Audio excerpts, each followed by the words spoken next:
Welcome to A1 TV Telugu news. నేను భువన. Details చూద్దాం. తెలంగాణ రాష్ట్ర నూతన పోలీస్ డైరెక్టర్ జనరల్గా సీనియర్ IPS అధికారి CV ఆనంద్ నియమితులైన విషయం తెలిసిందే.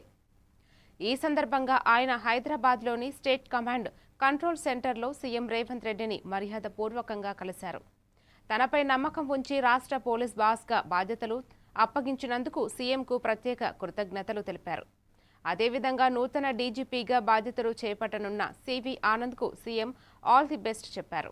రాష్ట్రంలో శాంతి భద్రతల పరిరక్షణ, డ్రగ్స్ రహిత తెలంగాణనే లక్ష్యంగా పోలీసు వ్యవస్థ పనిచేయాలని, ప్రజలకు మరింత చేరువగా సేవలు అందించాలని ఈ సందర్భంగా సూచించారు. గతంలో హైదరాబాద్ పోలీస్ కమిషనర్గా ఆనంద్ చేసిన సేవలను ఈ సందర్భంగా వారు ఇరువురు గుర్తు చేసుకున్నారు.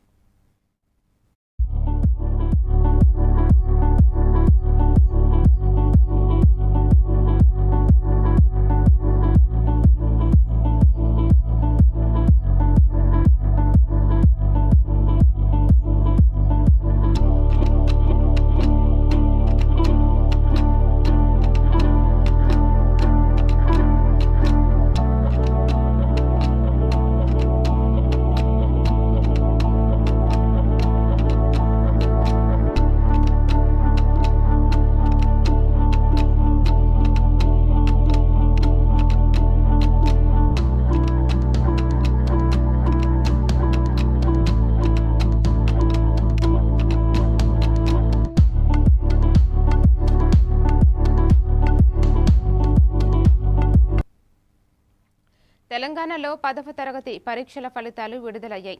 ఈ ఏడాది మొత్తం 95.15% మంది విద్యార్థులు ఉత్తీర్ణత సాధించారు.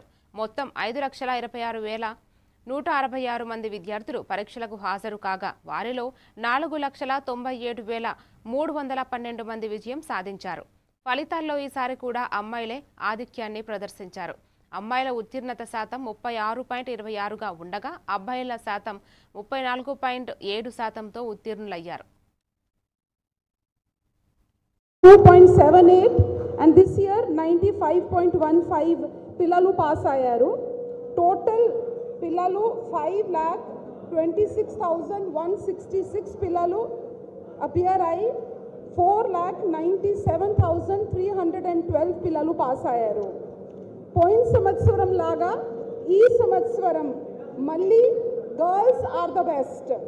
96.26 pass percentage among girls and 94.07 pass percentage among boys. ఇదే విధంగా there are more than 5,731 schools. అక్కడ నోట్కి నోట్ శాతం పిల్లలు పాస్ అయ్యారు. దాంట్లో మాత్రమే ఒక 6 స్కూల్స్ ప్రైవేట్ స్కూల్స్ ఉన్నాయి, అక్కడ ఒక్క పిల్లవాడు కూడా పాస్ కాలేదు. ఇదే విధంగా Mulugu district recorded the highest pass percentage and Hyderabad district with 89.23 the lowest. ఇదే విధంగా social welfare residential school achieved the highest pass percentage of 99.1%. So a big hand to social welfare institutions. ఇదే విధంగా మేము ముందుకు పోతే 10వ తరగతి విద్యార్థులకు పోలీస్ కమిషనర్ సజ్జనార్ కీలక సూచనలు చేశారు. ఓటమి అనేది గెలుపుకు తొలిమెట్టు కావాలే తప్ప జీవితానికి ముగింపు కాకూడదని హితవు పలికారు. మార్కులు తక్కువ వచ్చాయని ప్రాణాలు తీసుకోవడం సమస్యకు పరిష్కారం కాదన్నారు. ఫెయిల్యూర్ అనేది తాత్కాలికమేనని విద్యార్థులకు భరోసా కల్పించాలని సజ్జనార్ సూచించారు. అందరు కూడా తెలుసు, ఇటీవల ఇంటర్మీడియట్ ఎగ్జామ్ రిజల్ట్ రావడం జరిగింది. కొంతమంది ఆత్మహత్యలు చేసుకోవడము చాలా బాధ అనిపించింది. వాళ్ళు తల్లిదండ్రులు కూడా చాలా బాధలు, చాలా విషయాలు కూడా బయట రావడం జరిగింది. మన ఉమెన్ సేఫ్టీ వింగ్ ఆఫీసర్స్ ఇటీవల ఆత్మహత్య చేసుకున్న పిల్లల తల్లిదండ్రుల దగ్గర వెళ్ళి అక్కడ జరిగిన కొన్ని విషయాల పైన మాట్లాడడం జరిగింది. ఎగ్జామ్స్ రిజల్ట్స్ అది మన ఒక కెరియర్ భాగం. 10th ఎగ్జామ్ అంటే ఒక కెరియర్ లో ఒక చిన్న స్టెప్. ఈ రిజల్ట్స్ వచ్చే ముందు గానీ రిజల్ట్స్ తర్వాత టీచర్స్ పైన, పేరెంట్స్ పైన జవాబుదారీ వేరు ఉంది. ఇటీవల చూసింది ఏమంటే పేరెంట్స్ వాళ్ళ ఆశల్ని వాళ్ళు పిల్లల పైన రుద్దడానికి ప్రయత్నం చేస్తారు. పిల్లల ద్వారా సాధించాలని చెప్పి వాళ్ళు చూస్తుంటారు. అది మంచిది కాదు. పిల్లలకి అట్లా వచ్చింది, మా పిల్లలకి ఇట్లా వచ్చిందని చెప్పి వాళ్ళు మాట్లాడడం కూడా మంచిది కాదు. చాలా మంది వాళ్ళు పిల్లలు కూడా వాళ్ళు ఏమనుకుంటారంటే మనం ఫెయిల్ అయితే సమాజం మన గురించి ఏం ఆలోచిస్తుందని చెప్పి బాధపడుతుంటారు. సో ముఖ్యంగా ఎగ్జామ్స్ వచ్చిన తర్వాత పేరెంట్స్ అందరికి, ముఖ్యంగా టీచర్స్ అందరు కూడా ఎవరెవరు ఇలాంటి తక్కువ మార్క్స్ వచ్చిన పిల్లలతో చాలా టైం గడపాలి. పేరెంట్స్ వాళ్ళతో ఉండాలి, వాళ్ళకు ధైర్యం నింపాలి, అట్లానే వాళ్ళకు తెలియపరచాలి. ఎగ్జామ్స్ అనేది ఒక చిన్న స్టెప్, రెట్టింపు ఉత్సాహంతో రాసి ఇంకా ఎక్కువ మార్క్స్ తీసుకోవడానికి ఒక మంచి అవకాశం అని చెప్పి పాజిటివ్ ఫీలింగ్ తీసుకోవడానికి వాళ్ళు ప్రయత్నం చేయాలి. ఈ అనాలిసిస్ లో బయటపడింది ఏమంటే ఇలాంటి పిల్లలు కొంతము సింగల్ గా ఉండడము, మౌనంగా ఉండడము, గదిలో ఉండడము, లేదంటే అన్నం తక్కువ తినడము, లేదంటే లైఫ్ లో ఏదో పెద్ద కోల్పోయినట్లు వాళ్ళ ఒక బిహేవియర్ ఉంటుంది. దాన్ని పేరెంట్స్ టీచర్స్ గమనించాలి. కొంచెము ప్రోత్సహించే విధంగా వాళ్ళతో ఎక్కువ మాట్లాడడం. కానీ పేరెంట్స్ చాలా మంది ఇప్పుడు ఫాదర్ కూడా బయట పోతారు, మదర్ కూడా బయట పోతారు, పిల్లలు ఒకరే అయిపోతారు. అలాంటి సమయం కూడా ఈ ఆత్మహత్య చేసుకోవడము మనము గమనించాను. మీరు ఈ టైంలో వాళ్ళతో ఎక్కువ టైం స్పెండ్ చేయండి. అవసరమైతే మీరు లీవ్ పెట్టి పిల్లలతో టైం గడపండి. టీచర్స్ పైన కూడా చాలా ఒక పెద్ద రెస్పాన్సిబిలిటీ ఉంది. మార్క్స్ వచ్చిన వాళ్ళు 100 out of 100 వచ్చిన వాళ్ళతో టైం గడపకుండా మీరు ఇలాంటి మార్క్స్ వచ్చిన పిల్లలతో ఎక్కువ టైం గడపండి. వాళ్ళతో ఫోన్ లో మాట్లాడండి, లేదంటే పిలిపించి మాట్లాడండి, లేదంటే ఇలాంటి 4-5 పిల్లలతో కలిసి ఎంకరేజ్మెంట్ అయ్యే విధంగా మాట్లాడండి. కానీ వాళ్ళని ఒంటరిగా వదలొద్దు. ఎందుకంటే దీని వల్లనే వాళ్ళకి రకరకాల ఆలోచన రావడం. మే 4న ఖమ్మంలోని ఎస్ఆర్ గార్డెన్స్లో రాష్ట్ర ప్రభుత్వం ఆధ్వర్యంలో మెగా జాబ్ మేళా నిర్వహిస్తున్నట్లు మంత్రి పొంగులేటి శ్రీనివాసరెడ్డి తెలిపారు. సుమారు 80 కంపెనీలు పాల్గొనే ఈ అవకాశాన్ని నిరుద్యోగులు సద్వినియోగం చేసుకోవాలని కోరారు. ఖమ్మం జిల్లాలో జరిగిన ప్రజా దర్బార్ కార్యక్రమంలో ఆయన ఈ విషయాన్ని వెల్లడించారు.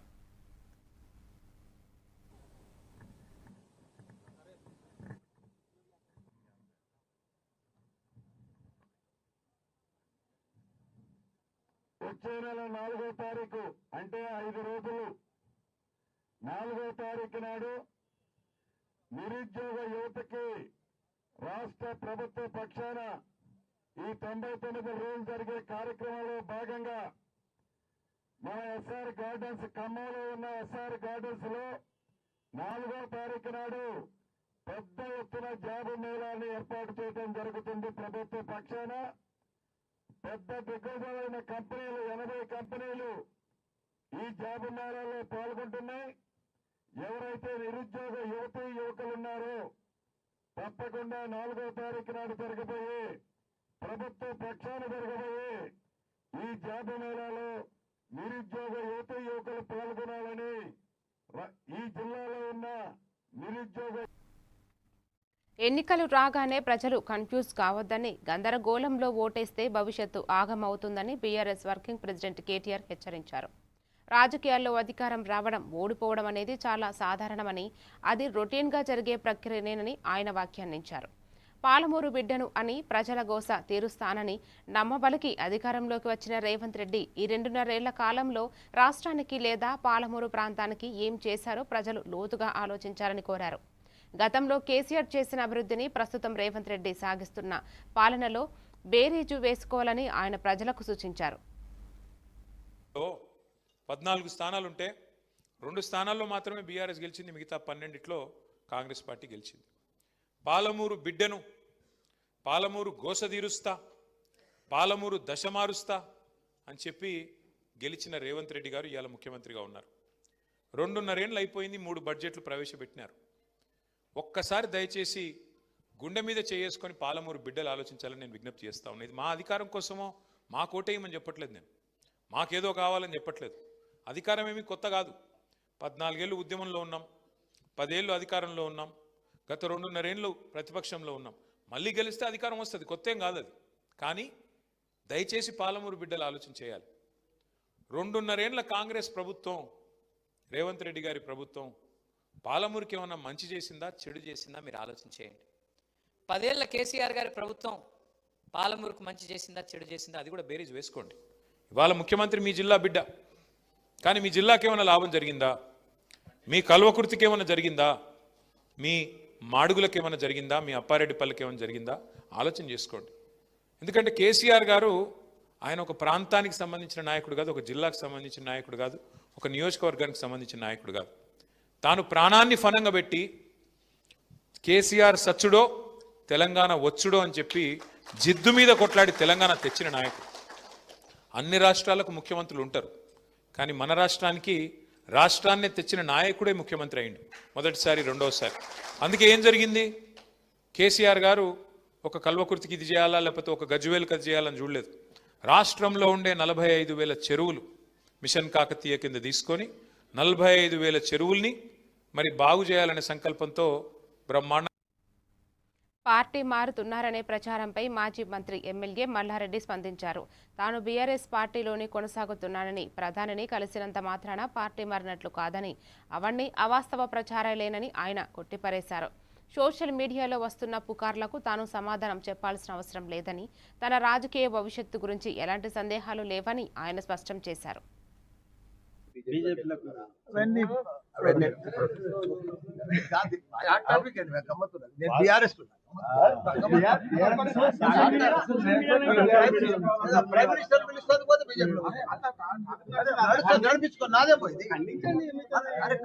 మా టింకు గౌడ్ మా తెలంగాణలో ఒక ఆదర్శ పురుషుడు, నా పేరు నిలబెట్టిండు, నా దత్తపుత్రుడు.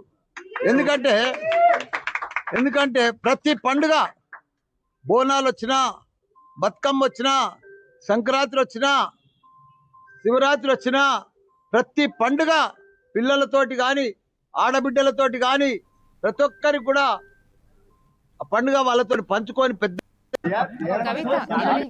కవితపై MLA Komatireddy Rajagopal Reddy hot comments చేశారు. కవిత పార్టీ పెట్టడం ఒక బిగ్ జోక్ గా ఆయన అభివర్ణించారు. టీఆర్ఎస్ పేరుతో ఆమె పార్టీ పెట్టడం ఇంకో జోక్ గా ఆయన చెప్పుకొచ్చారు. మొదటి సమావేశంలో తండ్రిని దూషించి మర్యాద పోగొట్టుకుంటుందన్నారు. తండ్రికి విలువ ఇవ్వని మనిషి అమ్మ ఎలా అవుతుందని కోమటిరెడ్డి ప్రశ్నించారు. కేసీఆర్ కవితకైనా, హరీష్ రావుకైనా, కేటీఆర్కైనా వాళ్ళందరికీ ఎవరి ద్వారా గుర్తింపు వచ్చింది? కేసీఆర్ ద్వారా. కేసీఆర్ లేకుంటే కవిత ఎక్కడుంది? అది ఒక కుటుంబంలో ఆధిపత్య పోరు కాస్త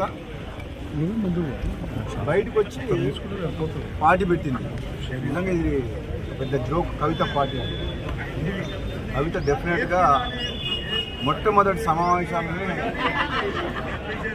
ఒక ఆడకూతురు, ఆడపిల్లకు తండ్రి అంటే ఎంత ప్రేమ ఉండాలి.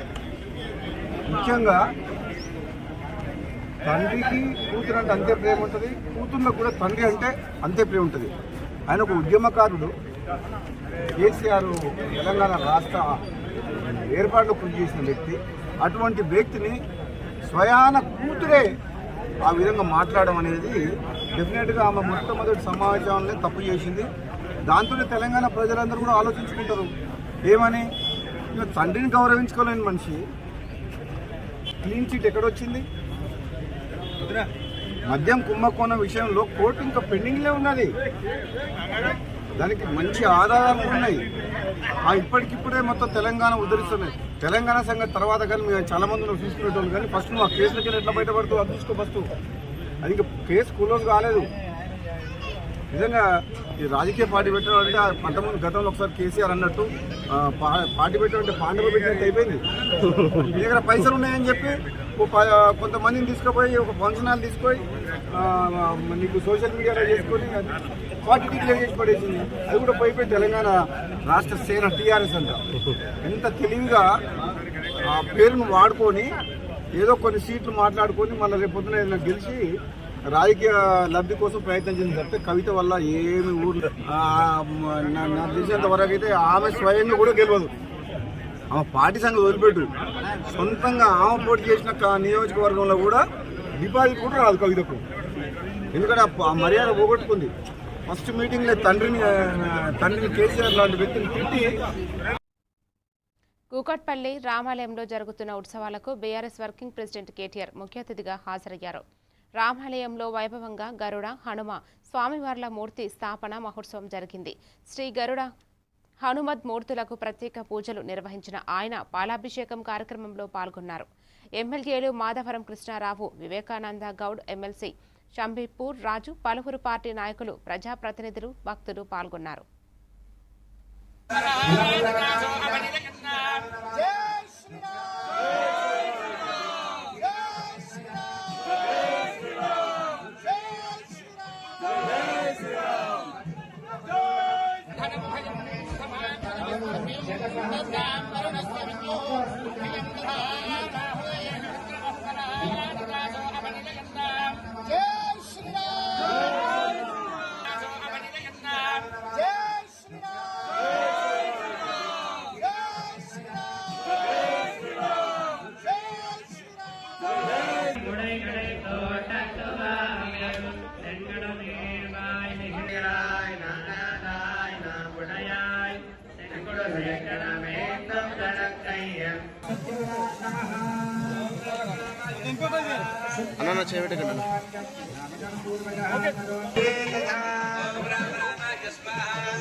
సికింద్రాబాద్ పరిధి మారేడుపల్లిలోని నిత్యావసర వస్తువుల సరఫరా గోదాములో స్వల్ప అగ్ని ప్రమాదం చోటు చేసుకుంది.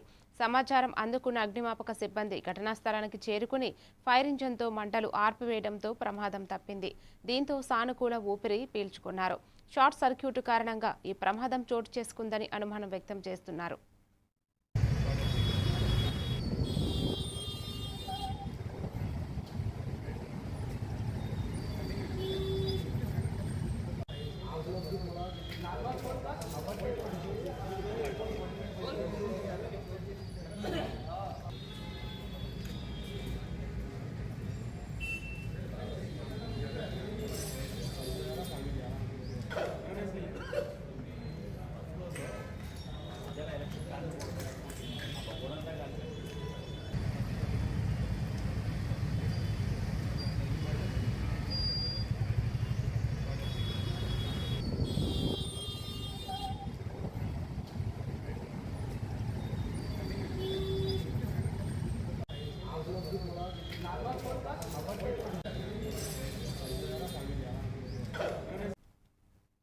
యూపీలోని గజియాబాద్ సమీపంలోని ఇందిరాపురంలో అభయ్ఖండ్ ప్రాంతంలో ఉన్న గౌర్ గ్రీన్ అవెన్యూ సొసైటీలో ఒక్కసారిగా మంటలు చెలరేగి కలకలం సృష్టించాయి.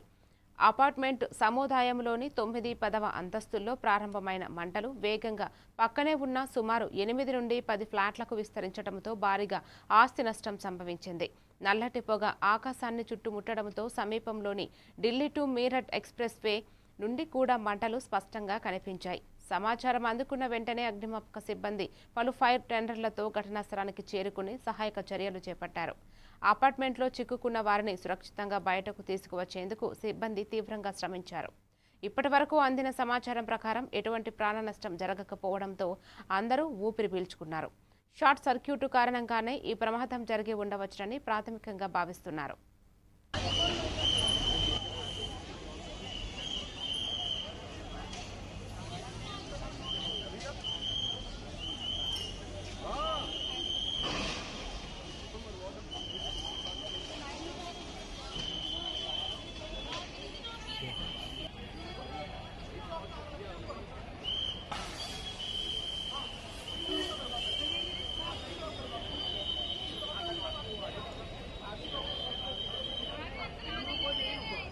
ये आग हमारे फ्लैट तक भी पहुंच रही है और हमने सबको नीचे भेज दिया है.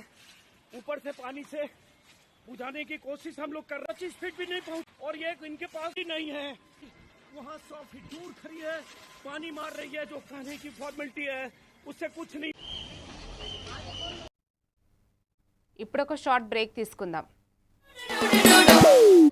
Your attention please. A1 flash news Telugu app మీరే గెస్ట్ రిపోర్టర్ అయ్యే ఛాన్స్. మీ వీధిలో జరిగే ఇన్సిడెంట్స్, మీ ఊరిలో, మీ మండలంలో జరిగే సంఘటనలు న్యూస్ ఫార్మెట్లో మాకు పంపండి. మేము మీరు పంపిన వార్తలను పబ్లిష్ చేస్తాం. మీ సమాచారానికి సరికొత్త ఫోకస్ క్షణాల్లో. మరింకెందుకు ఆలస్యం, వెంటనే మీ ప్లే స్టోర్లోకి వెళ్ళి A1 flash news Telugu short news యాప్ని డౌన్లోడ్ చేసుకోండి. మీరే గెస్ట్ రిపోర్టర్ అవ్వండి.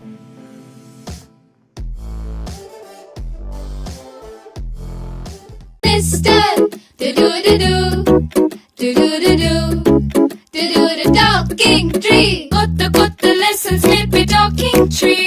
Hey, cute rhymes పాడే talking tree. Stories చెప్పేడోడు మనకి నచ్చేడోడు. Learning అన్ని ఫన్ చేసే talking tree. Tree ని అడుగు నువ్వు అన్ని చెప్పి నీకు. Anytime, every time talking tree. My talking tree, your teacher from nature. Welcome back to news. యూపీలోని వారణాసి పర్యటనకు వచ్చిన భారత ప్రధాని మోదీకి అపూర్వ స్వాగతం లభించింది. శ్రీ కాశీ విశ్వనాథుని ఆలయాన్ని సందర్శించిన ప్రధాని మోదీ డోలు సన్నాయి శంఖారావాల నడుమ పరమశివునికి అత్యంత భక్తి శ్రద్ధలతో ప్రత్యేక పూజలు నిర్వహించారు. వేద మంత్రోచ్చారణల నడుమ ఆయన పూజల్లో పాల్గొన్నారు. శివుడికి అభిషేకం చేశారు, హారతి ఇచ్చారు. మాత అన్నపూర్ణదేవి గంగామాతలను కూడా ఆయన దర్శించుకున్నారు.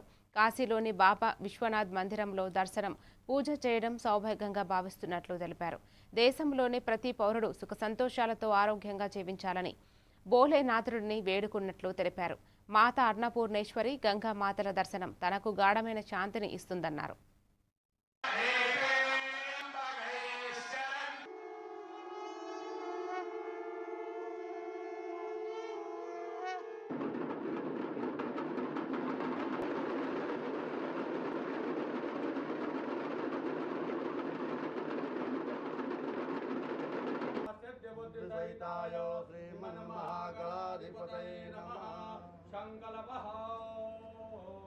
नमस्ते दुतमन्नवहुतो तैघवे नमः भुजगेन्द्रहारं सदा वसन्तं हृदयारविन्दे भवं भवानी नमः पार्वती पतये हर हर महादेव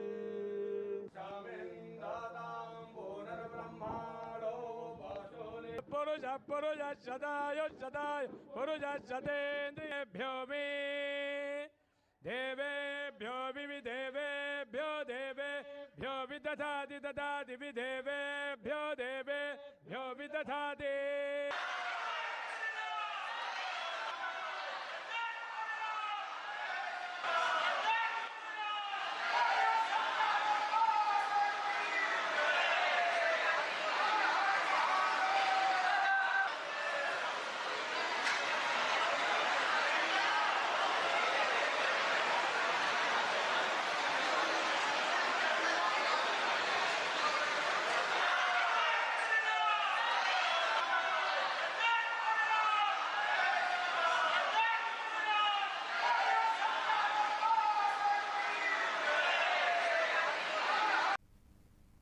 పశ్చిమ బెంగాల్లో రెండో విడత పోలింగ్ కొన్ని చెదురుమదురు ఘటనలు మినహా ప్రశాంతంగా జరిగాయి. ఈ నేపథ్యంలో డైమండ్ హార్బర్లోని ఫల్తా నియోజకవర్గంలో పలు పోలింగ్ బూత్లలో కమలం గుర్తు కనిపించకుండా చేసి ఓటేయకుండా అధికారులు అడ్డుకుంటున్నారని బీజేపీ ఆరోపించింది.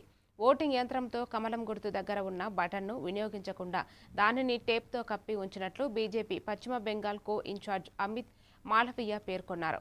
పోలింగ్ బూత్లలో బటన్ల ట్యాంపరింగ్పై వచ్చిన నివేదికలను క్షుణ్ణంగా పరిశీలిస్తున్నామని పశ్చిమ బెంగాల్ ఎన్నికల కమిషనర్ వెల్లడించారు. తొలి విడత వల్లే ఓటర్లు భారీగానే తరలివచ్చి తమ ఓటు హక్కును వినియోగించుకున్నారు.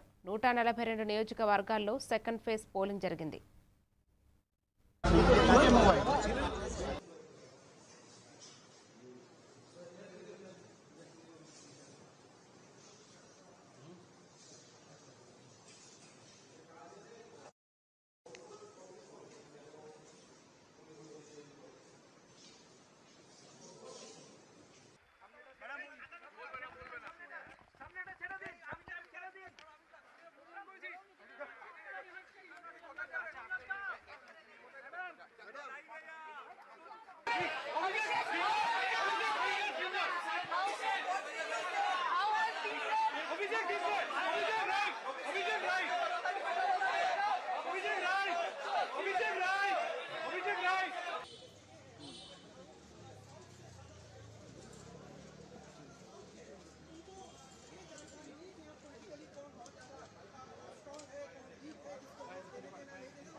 ये उधर डिस्टर्ब कर रहा है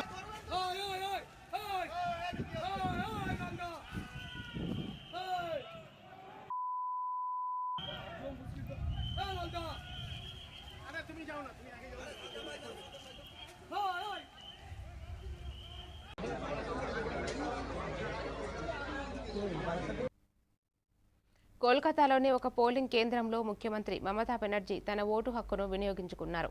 రెండవ విడత పోలింగులో భాగంగా ఆమె పలు కేంద్రాలను సందర్శించిన అనంతరం నగరంలోని పోలింగ్ కేంద్రంలో ఓటు వేశారు. ఈ ఎన్నికల్లో తమ పార్టీ విజయం సాధిస్తుందని మమత ధీమా వ్యక్తం చేశారు.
కోల్కతాలోని బెహ్లాపూర్బా నియోజకవర్గంలో జరుగుతున్న పశ్చిమ బెంగాల్ అసెంబ్లీ ఎన్నికల పోలింగ్లో భారత మాజీ క్రికెటర్ కెప్టెన్ సౌరభ్ గంగూలీ తన కుటుంబం సభ్యులతో కలిసి ఓటు హక్కును వినియోగించుకున్నారు.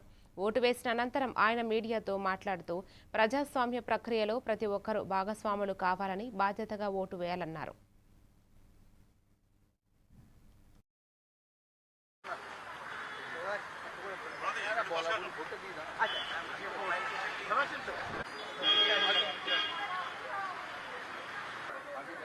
ছেড়ে দিন দাদা, একটু ছেড়ে দিন, ঘরটাকে একটুখানি ছেড়ে দিন, ঘরটাকে একটুখানি ছেড়ে দিন।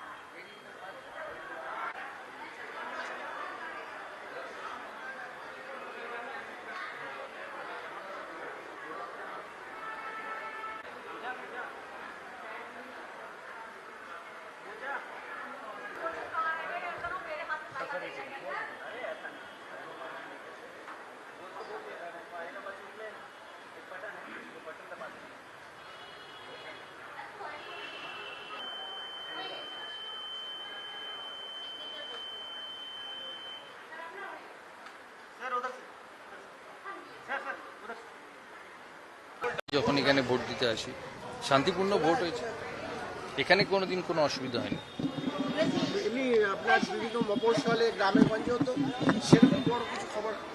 ভালো তো, ভালো তো। తమిళనాడుకు చెందిన టీవీకే పార్టీ అధినేత హీరో విజయ్ షిరిడి సాయినాథుడిని దర్శించుకున్నారు. ప్రత్యేక పూజలు నిర్వహించారు. ఆయనకు షిరిడి సంస్థాన్ ప్రతినిధులు స్వాగతం పలికి తీర్థ ప్రసాదాలు అందజేశారు. కాగా తొలిసారి ఎన్నికల బరిలో నిలిచిన విజయ్ రాజకీయాలలో తన భవిష్యత్తును పరీక్షించుకోవాలనుకున్నారు. మే 4వ తేదీన తమిళనాడు అసెంబ్లీ ఎన్నికల ఫలితాలను ప్రకటించనున్నారు.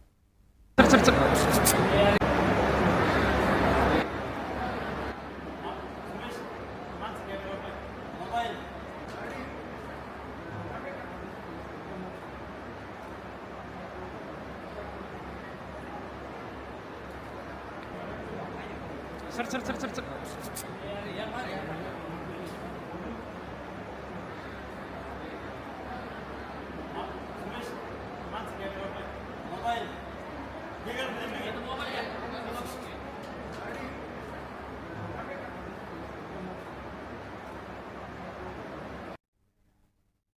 మరిన్ని డీటెయిల్స్ తో మళ్ళీ కలుద్దాం. Keep watching A1 TV Telugu news.